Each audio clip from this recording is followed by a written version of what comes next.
Welcome to Peace of Mind for Pet Parents, the podcast by BrightHaven Caregiver Academy. I'm Gail Pope. And I'm Karen Wylie.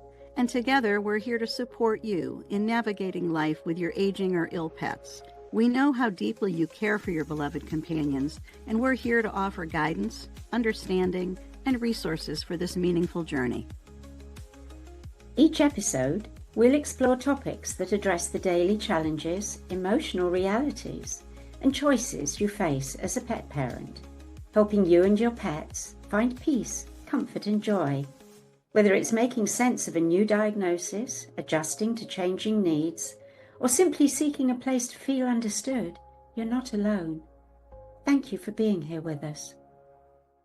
Welcome back to Peace of Mind for Pet Parents. I'm Karen Wylie, and today I want to speak directly to anyone who's ever lain awake at night, replaying a decision they made for a pet who is no longer here. Should I have done the surgery? Should I have waited longer, or not waited at all? If those kind of questions live anywhere inside you, this episode is for you. This is the third of 4 conversations with Judith Eve Rosen, licensed clinical social worker, veterinary social worker, and author of Life After Pet Loss. Judith draws a distinction between guilt and regret that sounds simple, but for many pet parents, it's the difference between staying stuck and beginning to heal. After our conversation with Judith, Gail and I came back together to reflect on what she'd shared, and the conversation that followed surprised even us. I wanted to look at the issue of guilt, the sense of responsibility, and how it plays out in end-of-life decision-making. Now, Gail and I support pet parents who are hoping to allow for natural death, or working toward that. That doesn't mean it'll always be possible. Something may happen and an emergency occurs and euthanasia is on the table, even for those who hope it would be different. Then for others, they are planning the euthanasia for specific days and times. That's where so many people seem to get stuck. It's not necessarily traumatic, although I guess it could be. We'll let you speak to that. But it's that responsibility grief of having to make that decision. And then later on, regretting, having the second thoughts, getting their thoughts trapped. So I wanted to ask your thoughts about that. I would love to see the numbers on this. I don't know if there's a survey of grievers that has this information. Anecdotally, like almost every client I've had has had some kind of guilt. They call it guilt, but it's actually regret. I'm going to explain the difference in a second. But that seems to increase the likelihood of grief for most people, like a severe grief, because they're feeling so guilty. Some of the things are really overt to them. I opened the door, the dog ran out, dog got hit by a car. It's all my fault. I shouldn't have, or, somebody else, well, I should have been there to remind them to close the door or something like that. All of these things that are accidents for a reason. So in cognitive processing therapy, guilt comes up a lot in PTSD as well, because people feel responsible. They blame themselves for what happened. Somebody that's assaulted blames themselves for being out after 10 p.m., for example, right? In the early treatment, we show a slide that's called levels of responsibility. So when something goes wrong, there's a traumatic event of some kind, and it applies to the decision-making scenario.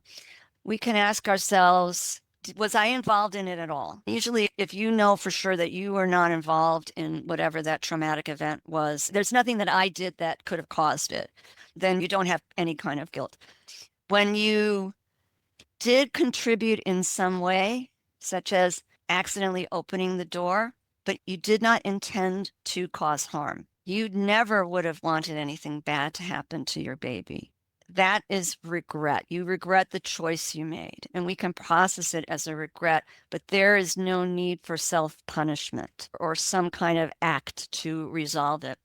Guilt is actually the emotion that comes from when you feel bad about having intentionally caused harm to someone. That is guilt. Because when you think about it in a court of law, somebody caused something to happen, they're guilty. Even when somebody's guilty of causing intentional harm, there are opportunities for them to make amends. In our discussions, we'll talk about, did you intend for the harm to happen? Or did you make a choice on the best information you had at the time and regret not having made a different choice?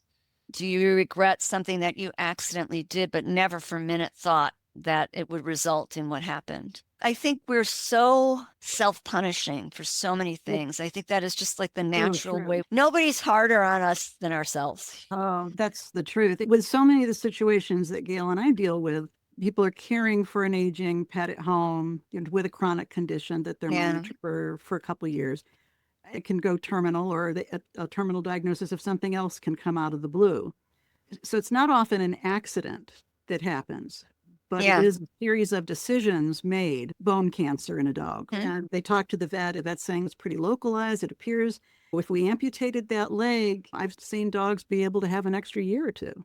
So they're like, oh, okay, the margins look good and everything's looking good, but then they only have 3 more months with the dog. And then they're saying, oh my God, I should never have done that. If I had known that there wouldn't be this extra year of joyful living, instead there were 3 months of getting used to being without that leg and the time. Those are the kinds of care decisions. I think the distinction you're making is really very helpful, because looking at the guilt from the court of criminal law is looking at it very logically, very differently than how most of us punish ourselves when we're second guessing ourselves and looking at our part of our brain is generally not functioning. We're that logical. No, and we're leaving out information usually. Sometimes we'll have to go back and talk, and people will forget. I think I mentioned this earlier, people will forget other doctors, vets that they may have talked to, or other things that they researched. The truth is that nobody knows what the outcome is going to be. The vet cannot ever tell you for sure. I mentioned this earlier. I totally agree. It's so difficult. I think when people can get to a point, I'll see this in some patients, that they're like, you know what? I cannot change it. And punishing myself is not changing anything. It's not doing anything other than causing me distress. Whereas if I stop causing myself the distress, maybe I can start to feel better. I could go volunteer at a shelter or something. If you want to make amends in some way, that's an option. That's an option for you. But it's really important to remember that the doctors don't even know. They don't know what the outcome is going to be. When they go in to do a surgery, they don't know. Joni died after they thought she either had lymphoma or IBS. In the procedure, they did I guess it's like an endoscopy. In the process, her bowel was perforated or something, which is something that can happen with either of those. I had completely forgotten that was what happened, and I happened to open up an old email. I had forgotten the whole IBS and lymphoma thing. And I was thinking, why did I bring her into that hospital? Why did I? And I was like, oh yeah, I forgot about all that. Yeah. And again, there was no way to know. We have to remind ourselves that we are human, and by definition, we are fallible.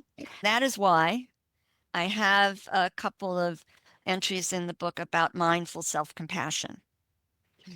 And mindful self-compassion is looking at how we see ourselves, how we treat ourselves, and treat ourselves kindly as if we are our own best friend.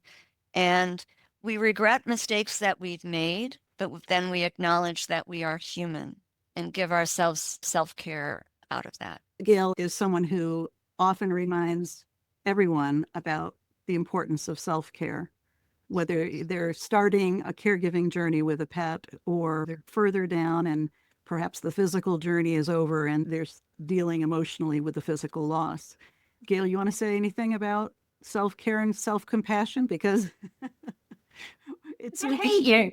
You know what? Okay. Let me just read you this. It's on April the 19th. Judith's words were, as I learned to be compassionate with myself, I learned to be compassionate with others.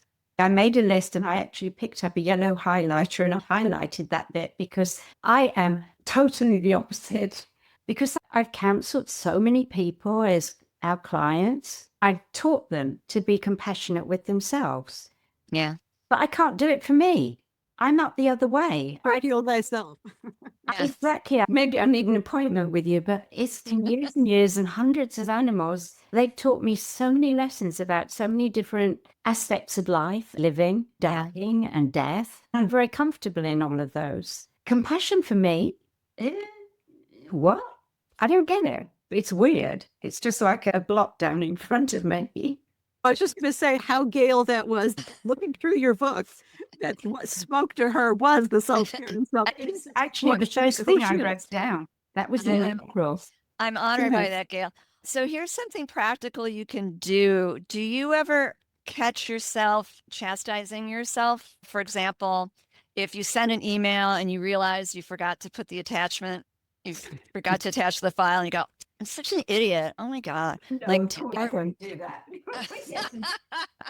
so what you can start on just like a practical level, and this is the mindful part, right? Mindfulness is just being aware of what's happening in the present moment. So anytime you hear yourself use that voice or those kinds of words at yourself, you can either just note that you did it and just become more aware of it, or you can talk back to that voice and say, no, I'm not an idiot. I love me, or something, whatever you want to do. But start by being more self-aware. If my best friend sent me an email and they forgot their attachment, would I email them back? You're an idiot. No. In general, you would not want to do that. I'm right with you, and I completely understand what you're saying. And yes, I do notice occasions like that. I'll email Karen and I totally forget that I didn't attach the thing that I was writing about. Yeah. But then I don't know. I just don't deal with it the way you were suggesting. Or I guess I do, but I go right on by it. Try it. See if it works for you. I just call myself an idiot. And Yeah.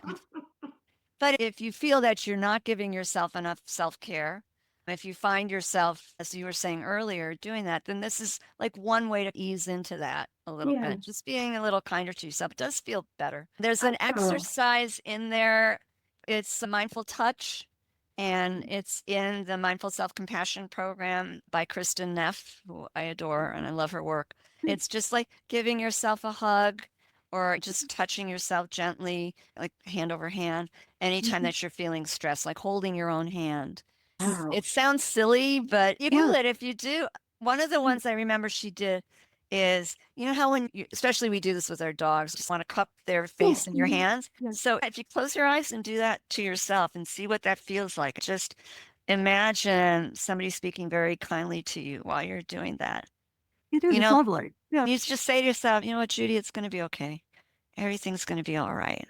It's going to be okay. And that feels really good. wow. And so I put that in the book because one of the difficult losses is the loss of touch, especially if you live alone and your pet, when you would pet them or sleep next to them, you miss that and you're not getting that dose of oxytocin that you should be getting. So that's why I put that in there. It's a great addition, especially when people who are like the kindest, most compassionate people are the hardest on themselves. Can I go now? We don't want to put you on the spot. Nothing like that. No, we won't do that. We'll move on to something else now. Oh, goodness. After our conversation with Judith, Gail and I couldn't stop thinking about what she shared with us. So we came back together to reflect on it, just the two of us, the way we so often do. What followed was one of those conversations that surprised us a little. We went places we didn't plan to go, and I think that's exactly why it's worth sharing. Here's Gail and me.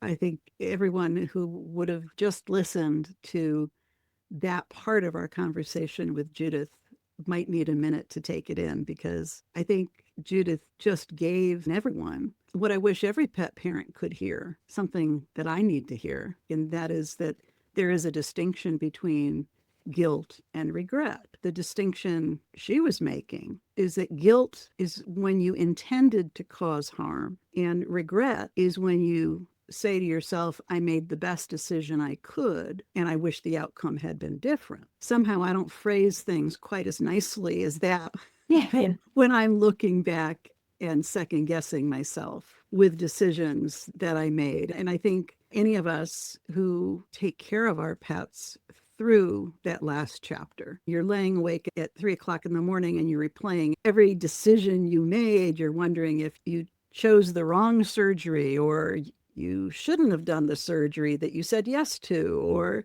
you waited too long, or you acted too soon. I do think her distinction between guilt and regret can be helpful at times, because they are not the same thing. They don't let you heal the same way either. If you're consumed with guilt, where you're just probably going around in circles over and over again, blaming yourself for something that, as she's saying, you didn't intend harm, then you shouldn't feel guilty, is basically what she said. What do you think? I wish it worked for me, is what I think. There's one particular incident back in my past, which every now and again in the dark of night, it comes back to me and I do feel guilt. I know very well that I should not be feeling guilty because I didn't know any different. So I followed my heart and the outcome was death and I was guilty. Do I regret? Absolutely. But for me, it doesn't make it, they're both there. Yes, I can qualify both words as being pertinent, but does that soothe my heart? Not really. After all these years, it still comes back with that, oh God, I wish that had been different. I wish I'd known. I wish all the things that you were saying. So I think when we're caring for our human children or our animal children, we can always look back and see the guilt, the regret intermingling in different ways in different times. Oh God, I don't know how to express it.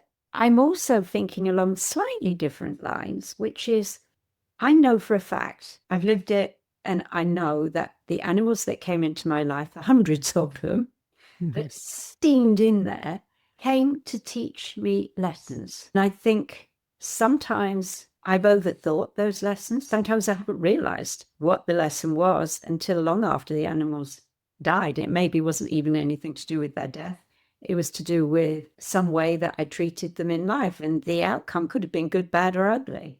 Most of it has been good because I've learned so much, and it is through the animals. So it's a kind of a roundabout way of saying that maybe it was meant to be. Maybe I had those experiences that didn't turn out as I'd hoped they would, and then I felt guilt, and then I'd felt regret. But maybe that was their path. Maybe I'm being selfish and just looking at me and it's my regret, my guilt. What about them? Maybe they're on that other side somewhere of the invisible line saying, what was my choice? I've never died naturally before. That's what I wanted. Or I didn't have a good death.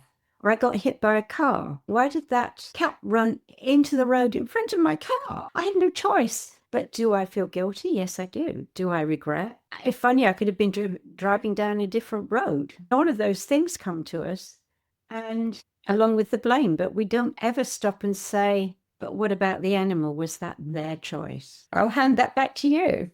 Oh, you. Because, of course, we don't usually know in a conclusionary way that we can say, oh, that it's okay that he died that way because that's what he wanted.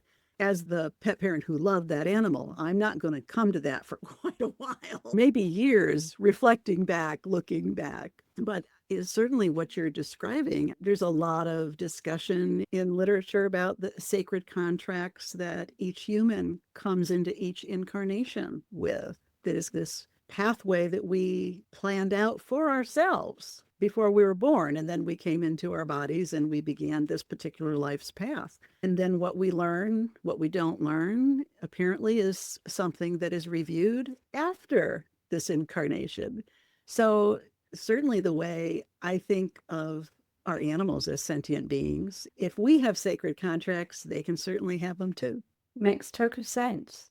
I'm remembering a situation, oh gosh, many years ago. I won't tell the whole story because it's a little brutal for this conversation, but a cat died at BrightHaven. I didn't feel guilt. I didn't feel regret. The incident that happened, I wasn't involved in, but it was one of the BrightHaven animals who died. The person who actually unwittingly caused the death didn't know, so I didn't tell her. But that haunted me for a long time until out of the blue, in communication with an animal communicator about something different, I was told, as I said, out of the blue, and what a shock that was, by the cat. He chose to do what he did in that moment because it was the opportunity he was waiting for to do what he needed to do. It's like that had the I's dotted, the T's crossed, and it was heavily underlined.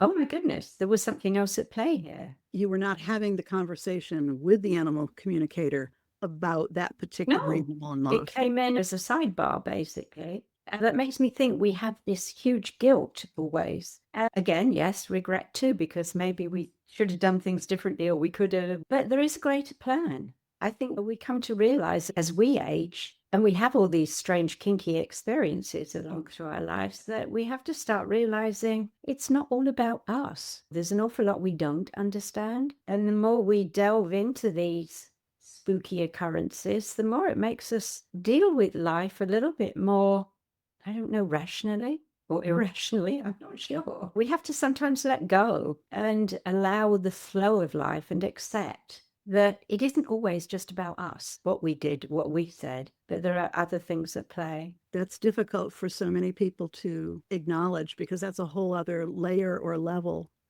It is. of looking at situations, especially right after a loss. And we're so focused on what happened here in this plane, in this existence. Especially, I think one of the things I had asked Judith about was responsibility guilt, responsibility grief, which can be very difficult. For example, deciding the day and time of a euthanasia. But in reality, yeah, that's a big decision. That's one that people can have a lot of feelings about and guilt or regret, however we want to be looking at it. But when you're caregiving for an animal over a long period of time that is in decline, you are making so many different decisions every day, every week, all along the way. You can blame yourself. There's just so many different things you can second guess yourself on. What you should have done, not done, when you did it.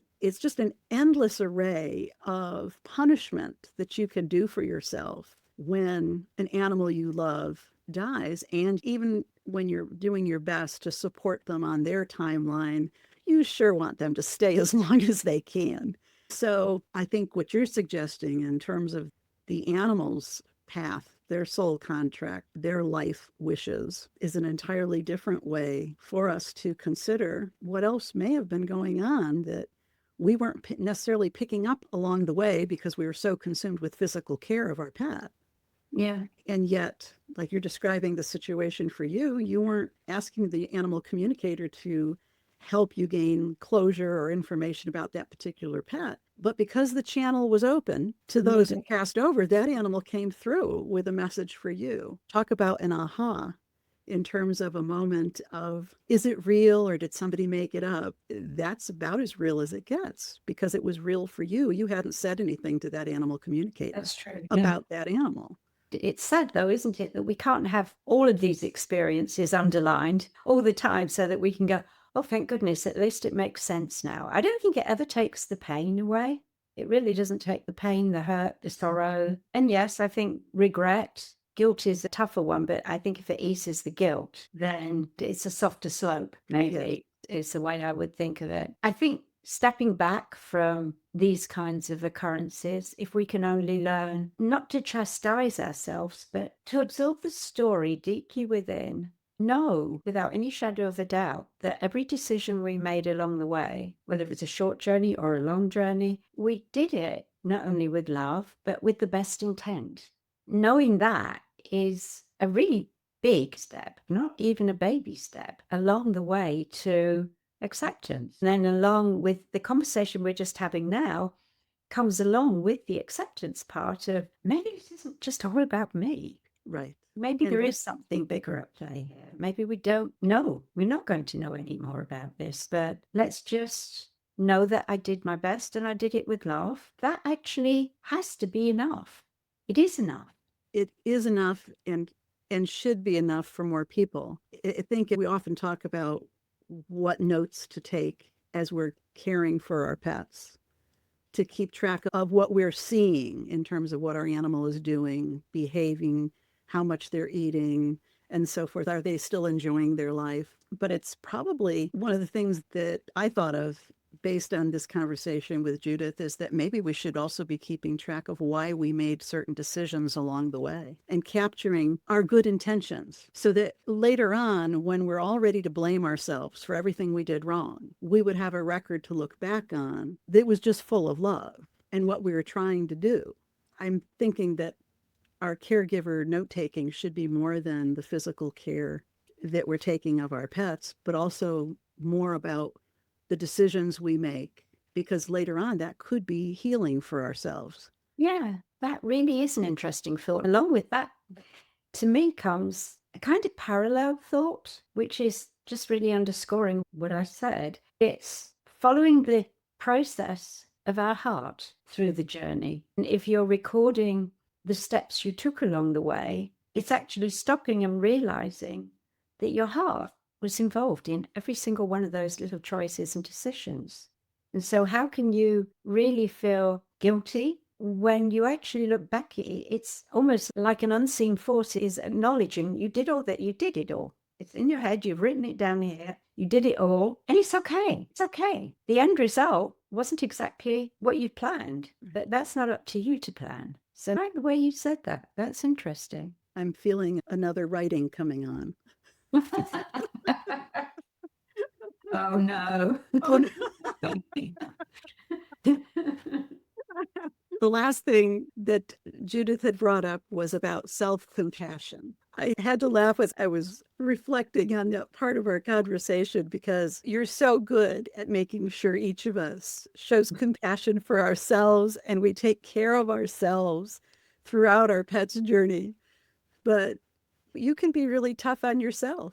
And maybe that sits actually at the root of this conversation, because I think that applies to all of us. So when we go back and we're trying to make sense of these guilty feelings, the regrets, that's what stumps us. I don't know. I've never been able to climb over that hurdle.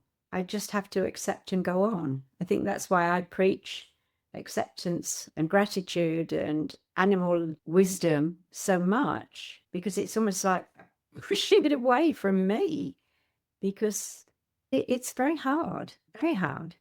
It is.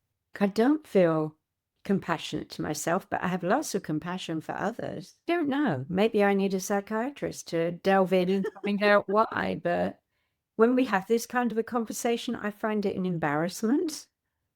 Oh, It's interesting and it's sad, but it is embarrassing because I feel that I should know how to do that. I think you know how to do it. You just don't choose to do it. I often don't choose to do it for myself either. I'm so focused on problem solving and analyzing for the future that, I want to make sure this doesn't happen again. What did I do wrong here? What went wrong here? Because I'm trying to control a situation so it doesn't happen again to another animal, or that I handle something differently or better the next time.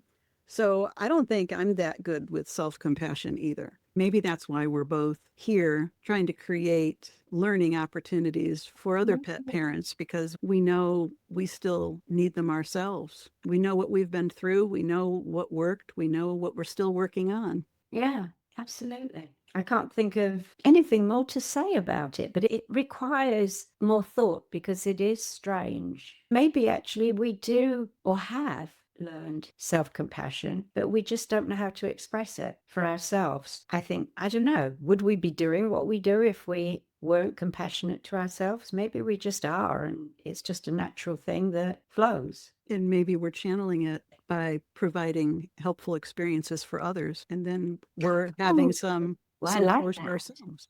That makes sense with how I feel. Thank you. I'll take it. That's perfect. I have it. Oh, goodness. This was a fascinating discussion with Judith, and always a fascinating conversation with you, my dear. It's a huge topic and it affects all of us in our lives in different ways. And we all strive to do our best. And I think that's part of it. I guess my ending remark would be the same as it always is. Based on what you just said, yes, we will look back, but we have to make sure that we understand that we did our best. We did it with great love, and so all is well. We have to accept that for ourselves because it is the truth. Yes, truly, it is the truth. It is the truth. And on that note, we will say thank you for being with us for this episode of Peace of Mind for Pet Parents. Thank you. Bye-bye. Goodbye. Thank you very much. Thank you for joining us on Peace of Mind for Pet Parents. We hope today's episode has offered you support and insight as you care for your aging or ill pets.